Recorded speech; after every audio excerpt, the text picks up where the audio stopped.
कहानी की शुरुआत में हम जेनी नाम की एक लड़की को देखते हैं जो कि फ्लाइट में बस वॉशरूम यूज करने गई थी, पर उसे क्या पता था कि यही एक चीज उसकी जान बचा लेगी। जैसे ही वो हैंड वॉश करके अपनी सीट पर वापस जाने लगी, प्लेन में जबरदस्त टर्बुलेंस शुरू हो गया। उसे रिएक्ट करने का मौका भी नहीं मिला कि जीरो ग्रेविटी की वजह से वो इधर उधर टकराने लगी। वो बुरी तरह डर गई और हेल्प के लिए चिल्लाई, लेकिन कोई रिस्पांस नहीं मिला। तेज झटकों की वजह से वो बेहोश हो गई। जब उसकी आंख खुली तो वहाँ अजीब सी शांति थी। उसका सर भारी हो रहा था। उसने एक माचिस जलाई और शीशे में देखा तो माथे से खून बह रहा था। लेकिन अभी चोट की चिंता छोड़कर सिचुएशन समझना जरूरी था। उसने दरवाजा खोला तो सामने का मंजर देखकर उसके पैरों तले जमीन खिसक गई। प्लेन एक बर्फीले पहाड़ पर क्रैश हो चुका था और उसके टुकड़े हर जगह बिखरे पड़े थे। चारों तरफ सिर्फ डेड बॉडीज ही थीं। ये देखकर वो पूरी तरह टूट गई। जाहिर है वो एक भयानक प्लेन क्रैश का शिकार हुई थी। बाहर जानलेवा ठंड थी तो मजबूरी में उसने एक बॉडी से जैकेट निकालकर पहन ली और दूसरे सर्वाइवर्स को ढूंढने लगी। लेकिन पूरे केबिन में उसे कोई जिंदा नहीं मिला।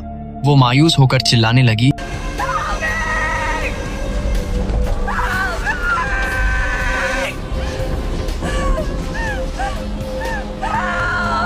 तभी उसे मलबे के नीचे से एक आदमी की आवाज सुनाई दी। उसने दौड़कर देखा तो ईडन नाम का एक आदमी प्लेन के मलबे के नीचे दबा हुआ था। उसने फौरन उसे वहां से बाहर निकाला और ठंड से बचने के लिए वो दोनों प्लेन के टूटे हुए हिस्से में गए। लेकिन वहां तेज हवा आ रही थी, इसीलिए वो लोग बी सेक्शन वाले वॉशरूम में घुस गए जहां थोड़ी राहत थी। लेकिन ठंड इतनी ज्यादा थी कि दोनों कांप रहे थे। सर्वाइवल के लिए उन्होंने एक रजाई ओढ़ी और एक दूसरे से चिपककर बॉडी हीट शेयर करने लगे ताकि हाइपोथर्मिया से बच सकें। ईडन अभी भी कांप रहा था तो जेनी ने उसका हाथ चेस्ट पर रख लिया ताकि उसे गर्मी मिल सके। बाहर टेम्परेचर माइनस में था और जिंदा रहने का बस यही एक रास्ता था। अगली सुबह जेनी ने दरवाजा खोला और बाहर का नजारा देखकर वो हिम्मत हार गई। रात भर में प्लेन का मलबा पूरी तरह बर्फ से ढक चुका था। दूर दूर तक सिर्फ सफेद पहाड़। ऐसा लग रहा था कि वो किसी वीरान जगह फंस गए हैं जहां रेस्क्यू टीम का आना नामुमकिन है। या तो वो भूख से मरेंगे या बर्फ बनकर जम जाएंगे। जेनी ने जीने की उम्मीद छोड़ दी और अपने लिए वहीं कब्र खोदने लगी।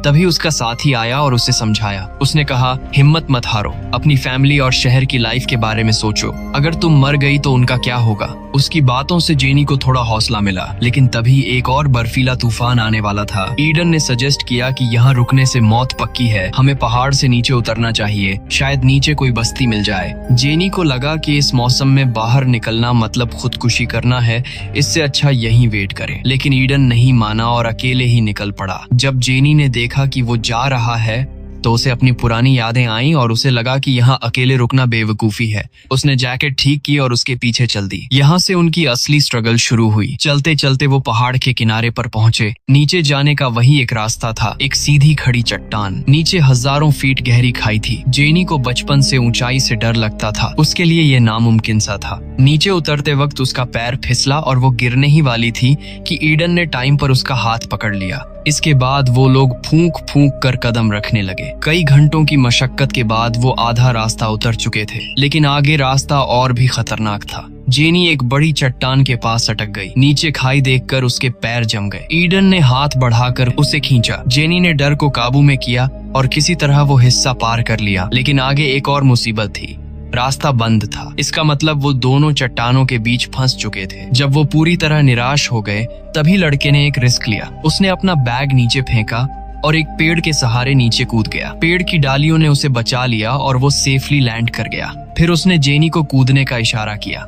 जेनी ने बहुत सोचने के बाद छलांग लगा दी और इत्तेफाक से वो सीधा उस लड़के के ऊपर गिरी।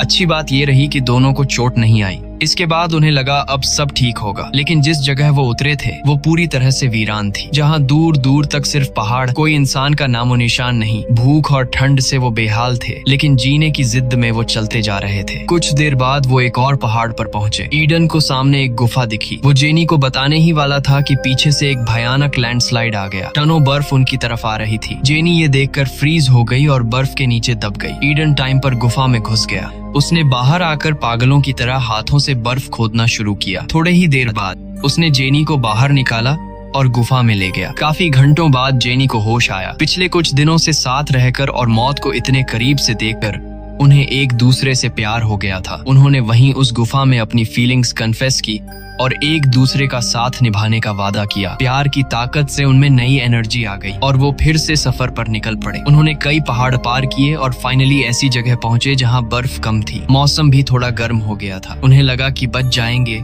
तभी ईडन रास्ता देखने के लिए किनारे पर गया और उसका बैलेंस बिगड़ गया। वो चट्टान से नीचे गिर गया। जेनी दौड़कर नीचे गई। ईडन बुरी तरह जख्मी था और उसका हाथ भी टूट चुका था। जेनी ने आसपास से लकड़ियां जमा की और उसका हाथ फिक्स किया। ईडन को बहुत दर्द हो रहा था। जेनी ने उसे पेन किलर दी। अपने साथी की ये हालत देखकर उसके की आंखों में आंसू थे। उसने मदद के लिए इधर उधर देखा लेकिन वहाँ कोई नहीं था। मजबूरी में वो अपने जख्मी बॉयफ्रेंड को सहारे से ले जाने लगी। 5 दिन हो चुके थे। उन्होंने कुछ नहीं खाया था। अगर वो जल्दी किसी आबादी वाली जगह नहीं पहुंचे तो भूख उन्हें मार डालती। वो मुश्किल से थोड़ा आगे बढ़े ही थे कि लड़के के मुंह से खून निकलने लगा।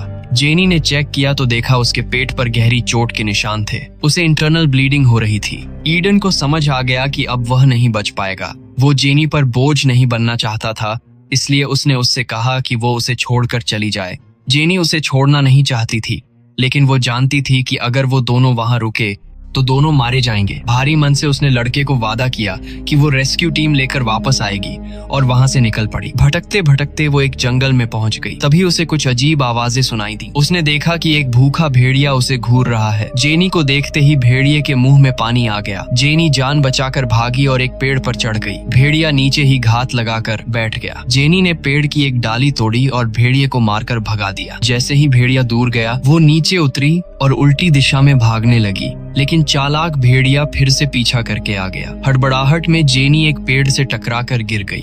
अब भागने का कोई रास्ता नहीं था और उसने अपनी जैकेट हाथ पर लपेटी।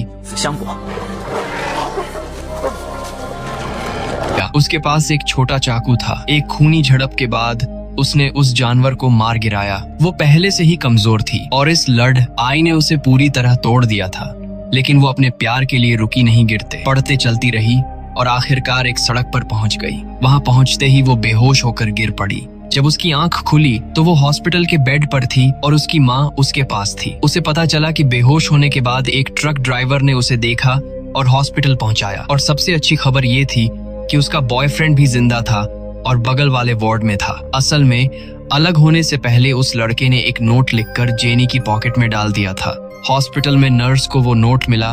पुलिस ने तुरंत सर्च ऑपरेशन चलाया और उस लड़के को मरने से पहले ढूंढ निकाला।